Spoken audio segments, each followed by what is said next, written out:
Komdigi membekukan sementara layanan WorldCoin dan World ID menyusul dugaan laporan aktivitas mencurigakan dari layanan tersebut. Kami bahas bersama Alphonse Tanujaya, pengamat security Vaksin.com. Selamat malam, Mas Alphonse. Selamat malam. Jadi, Mas Alphonse, Komdigi sudah membekukan sementara izin layanan dari WorldCoin dan juga World ID. Nah, bagaimana kemudian Anda melihat hal ini? Apakah memang sudah solve gitu, sudah selesai, atau sebenarnya masih ada chance atau ada peluang yang bisa dimanfaatkan dari kedua layanan ini? Yang perlu digarisbawahi, Tiffany, jadi Komdigi ini menghentikan layanan ini karena perusahaannya tidak menaati aturan. Jadi bukan karena fungsi dari World ID-nya. Sedangkan fungsi dari World ID-nya itu sendiri kan dia ingin mengidentifikasi manusia, membedakan dengan bot. Sebenarnya tujuannya baik dan tidak ada penipuan di sini. Dia janji dia kasih uang, dia tidak minta orang store uang lalu dia kabur seperti penipuan yang lain. Tetapi dia mungkin blundernya apa? Sebenarnya mereka ingin mengidentifikasi. Jadi tiap orang one man one ID, one human one ID. Jadi gunanya untuk apa?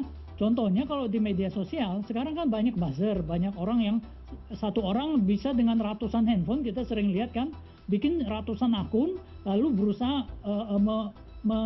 mengalihkan opini masyarakat seakan-akan ada ribuan orang yang bilang sesuatu padahal itu cuma beberapa orang. Ya, itu pakai akun-akun buzzer. Jadi satu orang bisa bikin ratusan ribuan akun bot gitu. Nah, hal itu yang bisa diatasi dengan adanya ID yang biometrik ini. Itu yang pertama. Jadi kita pemilu akan sangat terbantu. Lalu yang kedua, lagi war tiket, manusia itu nggak mungkin menang dari bot. Kemarin kita war tiket, misalnya PSSI mau jual tiket 10.000 tiket, yang peminatnya 50.000. Kalau memang yang benar-benar semua manusia 50.000 war tiket, itu wajar kalau kita kalah sama manusia. Tetapi kenyataannya yang menang itu program bot. Jadi orang yang pakai ratusan komputer pada saat yang bersamaan mereka melakukan war tiket itu sehingga manusia akan kalah dari bot. Nah, itu sebenarnya tujuannya. Okay. Nah, cuma masalahnya si World ID ini mereka memberikan uang untuk orang scan retina. Padahal itu untuk identifikasi kan. Nah, jadi kesannya masyarakat datang setor retina, sidik irisnya, lalu dapat uang. Seakan-akan kamu menjual sidik retina kamu untuk 200.000 per bulan, nanti 10 bulan tiap bulan dapat lagi sampai 800.000 lah. Kira-kira itu sih masalahnya. Dan masalah lainnya adalah kenapa izinnya yang nggak diurus dengan benar. Karena World.id ini mereka kan harusnya ngurusin security. Security sesuatu yang sangat penting, yang sangat krusial, nggak boleh kecolongan, nggak boleh ceroboh. Lah ini izinnya aja nggak bener kok, gimana bisa security-nya bisa bener gitu. Itu yang mungkin jadi pertimbangan, mungkin jadi evaluasi dari perusahaan yang mengelola World ID ini. Oke, yang saya garis bawahi adalah transparansi soal izin. Tapi kalau soal fungsi, sebenarnya Anda melihat ada chances lain dari soal fungsi ini. Nah, pertanyaannya Mas Alphonse, yang berkembang sekarang kan, kalau kita berbicara fungsi terkait scan atau pindai mata atau retina itu, iya kan? Itu yang menjadi concern prioritas perihal keamanan dan juga privasi gitu. Ini bagaimana Mas Alphonse? Itu kan juga seharusnya juga menjadi concern besar. Ya, jadi kita harus menyamakan. Kita nggak bisa bilang bahwa kalau kamu scan iris ini sangat bahaya, lebih bahaya daripada fingerprint. Itu sama-sama semua biometrik. Kamu scan face recognition, scan fingerprint, kamu sidik suara, kamu scan iris atau palm recognition yang tangan, itu semuanya biometrik. Dan levelnya sama, level bahayanya sama. Jadi biometrik itu akan berbahaya, merugikan bagi pemiliknya kalau tidak disimpan dengan baik. Kayak kemarin kan kita lihat ada salah satu transportasi kereta di Indonesia yang melakukan scan face recognition kan, bagus. Kita cuma lewat udah ketahuan nih, nggak perlu kasih lihat tiket nih, kamu lagi mau ke Bandung atau kemana gitu. Tapi datanya bocor. Nah, masalahnya apa? Karena pengelolaan dan pengamanan data itu yang kurang baik. Sebenarnya di situ masalahnya. Jadi bukannya kalau iris lebih serem daripada fingerprint, fingerprint lebih serem daripada face recognition, semua fungsinya sama sebagai biometrik. Kalau bocor itu bahaya. Oke, dan artinya kita belum sepenuhnya punya upaya preventif untuk penanganan hal itu ya, Mas Alphonse ya?